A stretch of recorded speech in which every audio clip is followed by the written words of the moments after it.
Hello there, YouTube, and good morning to you all. Haven't had my tea yet, sorry. So got some huge bags under my eyes. If you could tell how good I've been sleeping lately.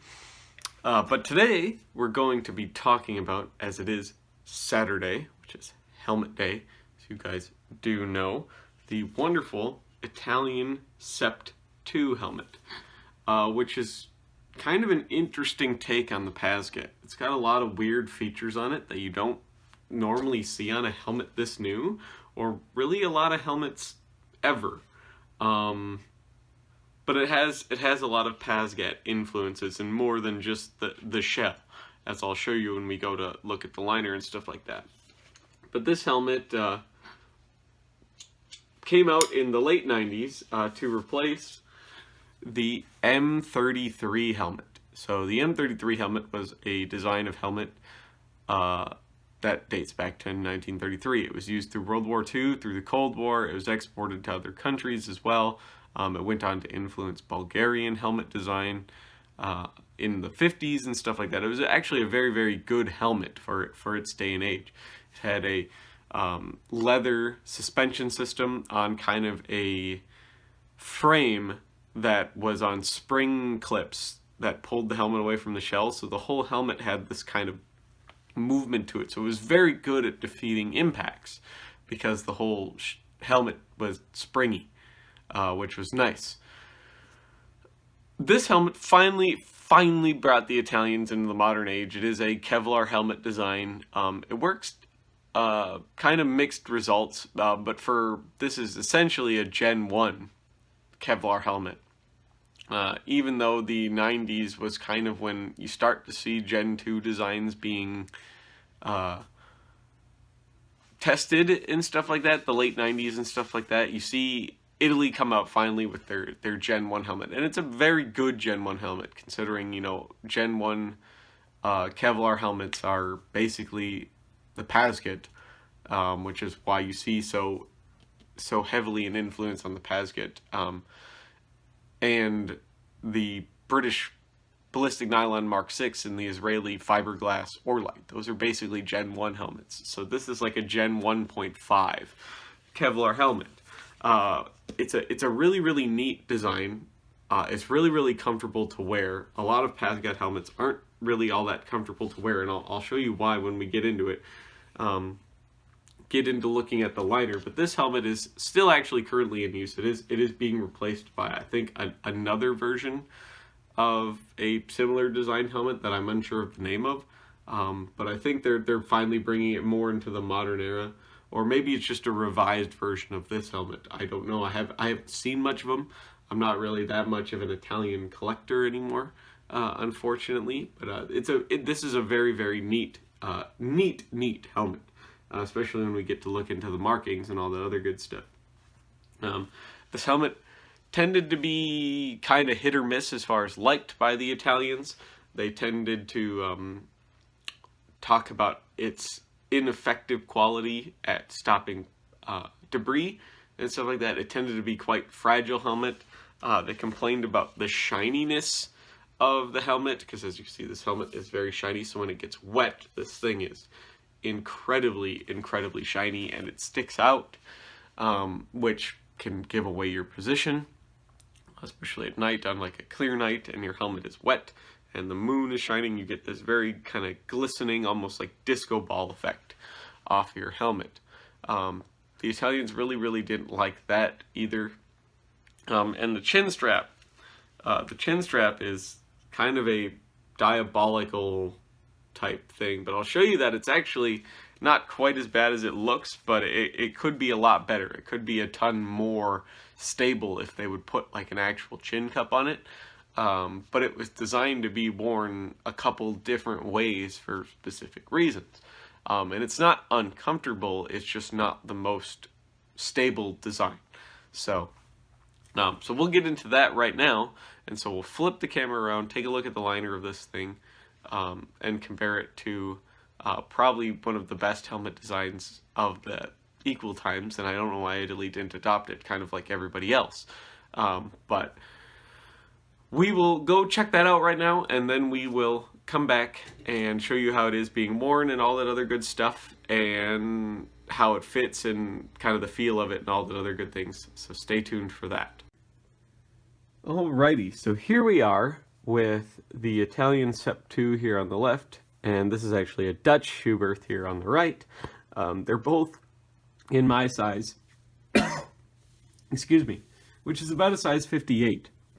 Now you can see the size comparison here. The difference, anyways, in size between the Italian Sept 2 and the Dutch Schuberth.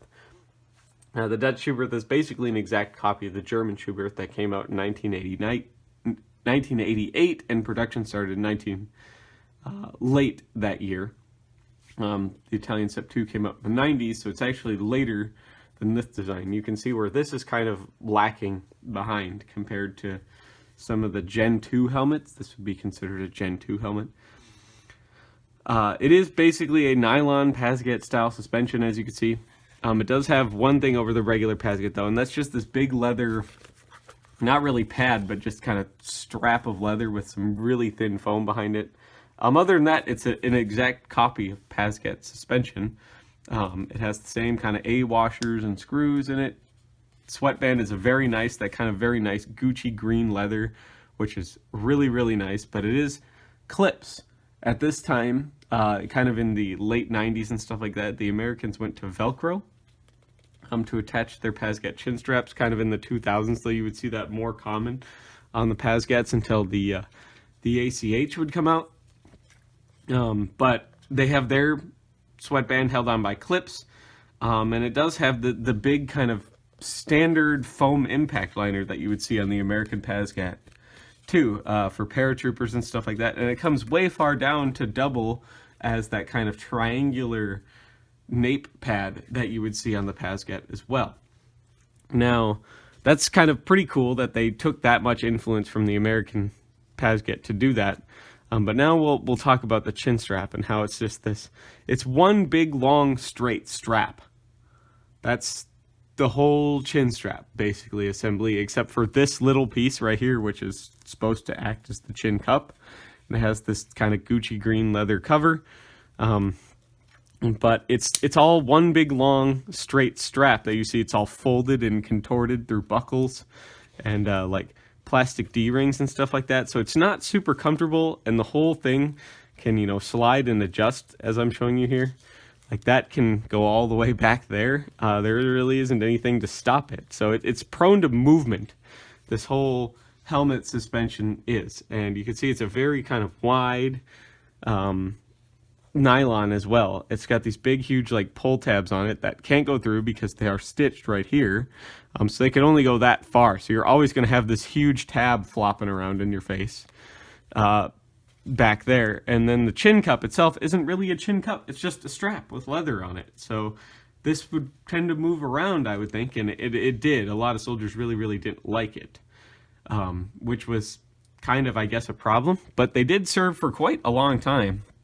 And then here is the very nice, easy to see tag in it. So there you go. It's got a nice, very easy to read tag, which I like. I like that on helmets and stuff like that. I like manuals and numbers and things like that. But you can see that it's, at the time it came out, not a very, very good design compared to the Schuberth. The shell on it is also incredibly thin, which was another problem that they had. This helmet is kind of not very good at defeating threats. Of course, I've said that most of what a helmet needs to stop on the battlefield is just a soldier bumping his head. But in an actual event where you would need this to protect you, it doesn't do really well. You can see where the Kevlar on it is, you can see huge seams in the system that have just been covered over. It's the Kevlaring, like layering is done very sloppily. You can see all this like glue and resin and stuff to put the rim on. There's another seam back there in the Kevlar itself. It's just not a super good design, unfortunately, and that's why I could see it would be replaced. It does okay, but it's not quite as good as its other counterparts of the day. So But now we will flip the camera around. I'll show you how the chin strap is meant to be worn and used and stuff like that. It's a very, very interesting helmet. It's a really, really cool collector piece. This helmet is. But I'll flip it around here and we'll take a look at how it's meant to be worn and how it looks and stuff like that. And we will conclude the video then after we show you how it fits and how it feels. Alrighty, so here we are back with the Sept 2. Got it all adjusted to my size and fit. I'll get the chin cup here around. Now here's a couple ways you can wear this chin cup. You can wear it right on your chin, okay? Which is, like I said, this liner is kind of weird in how it fits and works. It just has these two flaps that you can't really do anything with. There's no place to route them or do anything. It's just kind of there. It's actually a surprisingly stable design. It doesn't really want to rock forward. The nape is high enough, as I'll show you when we turn around. The chin cup isn't uncomfortable, and I feel like with use, since this helmet's like mid, it's like brand new, with use this would kind of conform to you, but it's meant to be worn a number of ways. You could wear it up here underneath your lip. You could wear it right on the peak of your chin, or how I see most soldiers wearing theirs is you could wear it underneath your chin like this, this is kind of nice to have that versatility. But you can do this with other helmets too, but this is probably the most comfortable one I've seen, because that chin cup tends to have kind of sharp edges on it on a lot of other helmets, and I mean sharp edges because of just the fabric, and it needs to be durable, and a lot of it's nylon. So if you look down or something, it'll like cut in, it'll start to like rub. Not really cut into you, but kind of rub, and it's a little irritating. This isn't bad, so I could talk very easily with the chin strap done on this helmet by just pulling it down like that. And I'm still not compromising the protection of the helmet. It's not going to fall off my head or anything. I could eat very easily, drink very easily with this type of chin strap, which I think is probably a side effect. They probably weren't thinking about that designing this. They could have been, but who knows. That crown pad feels really good in this helmet. This leather that they have, while it's a thin leather, it's a surprisingly like robust but soft leather, and since it's textured, it actually grips quite well. With the chin cup up here like this, you know, and you could adjust the helmet, because obviously the whole chin strap just kind of slides on one big long ass strap. It's a very simple design. This helmet is a very, very simple, easy to manufacture design, which is something that Italy's kind of known for throughout history, especially like with the Carcano. They produce within their means. And this is a helmet that could be produced very easily within their means by a lot of countries. It's a very simple helmet design, but it works. It's not the most effective design, but it works. And I'm just surprised at how nice and versatile this chin cup, which is a strap. It's literally a strap. That's all it is, with a strap wrapped in leather. So this is just a Velcro rectangle that you wrap over a nylon strap. But it's surprisingly comfortable and nice and stable. I'm not worried about this thing falling off my head. It's more stable than a Pazgat is, despite being almost the same helmet. It's surprisingly light. And I feel like that's because it is light, because it's so thin, because it's kind of mediocre as far as protection rating goes. Me and Mike B did a ballistic test on one of these, and they are not super good, apparently, at protecting. That could have been just that one singular helmet, though, but I hear stories and have read reports on this helmet being not that great. But it works. So buckle's very easy to use. Chin strap is very easy to adjust. It's a very simple design, very, very simple but effective design. So now I'll redo up the chin strap over my chin. So, and now we'll take a look at the profile of the helmet from a bunch of various different angles. So this is obviously it from the front. This is it from the side profile, the right side profile. Here it is at the rear. Try to keep my hood out of the way.